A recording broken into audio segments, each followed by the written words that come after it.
Andrew Bogut was the first Australian to be selected in the #1 overall pick in the 2005 NBA draft when he was selected by the Milwaukee Bucks. An NBA trailblazer, Bogut won a championship with the Golden State Warriors in 2015 and represented Australia at 3 Olympics.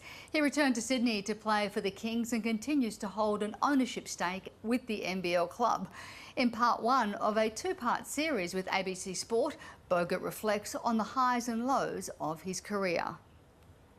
So nice to see you. I was reflecting on a story of when I first met you, which would have been around 2004. You had been in the Boomers camp and I was told, you've got to interview that guy, he's going to be a big star. And fast forward, look at you now. Yeah, it's crazy. Everything goes full circle. So I remember that time vividly, and it was my first Boomers camp. Still a young guy, didn't know anything about anything, and yeah, you circle back to how quickly time flies by. The Milwaukee Bucks select Andrew Bogut from Australia. You look back and reminisce a little bit, and it definitely flies by quickly. And about a year or two after that camp, you went on to become the first overall draft pick in the 2005 NBA draft, the first Australian to be a top pick. Yeah, for my journey, kind of everything happened really quickly. So after we saw each other before the Athens Olympics, went back for another year in college and then was playing NBA within 18 months. So pretty crazy, full circle. Went from relative unknown junior player that no one really knew about to a professional athlete, and then an Olympics at 19, and then playing in the NBA. Before I could even legally have a drink in the US, I was 20 years old. So I remember my teammates would go out.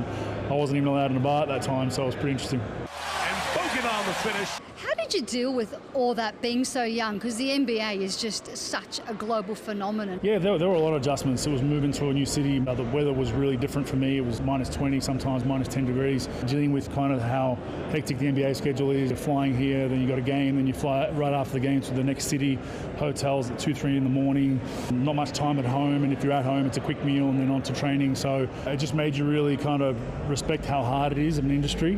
We are obviously very well compensated, and there's a lot of perks to it, but once you're in it, it's a lot of time and effort and work to make sure you're healthy and you're fit and you're firing. So really enjoyed it. A lot of ups and downs and a lot of great stories. You won an NBA championship with the Golden State Warriors. That would have to be one of the pinnacles of your career. Azili! This man right here. Azili! That was an unbelievable feeling. Something I'll remember forever. I still talk to all those guys. The Golden State Warriors are the 2015 NBA champions.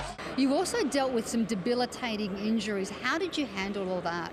Yeah, the injuries are tough. Every athlete goes through them, whether a small sample size or a large. I probably had a large sample size, and I guess the frustrating thing for myself was a lot of the injuries were out of my control. They were car accident type injuries where it was high impact. One was falling off the rim, the other one was getting undercut by someone and breaking my ankles. Andrew Bogut holding his left shin right above his ankle. 2 injuries that really kind of changed the course of my career. The way I played, my athleticism kind of went down a little bit. I had to find different ways to be productive, but I wouldn't change it for the world. I mean, I got through 14 years of professional basketball with, probably 4 or 5 of those with debilitating injuries I was rehabbing from. So kind of proud of the fact that I didn't just give up, and I could have easily retired after 9 or 10 years, financially fine, all that kind of stuff, but wanted to grind out and retire on my own terms, and I feel like I did that towards the end of my career. Yourself, what is it about the Kings that brings you to this club?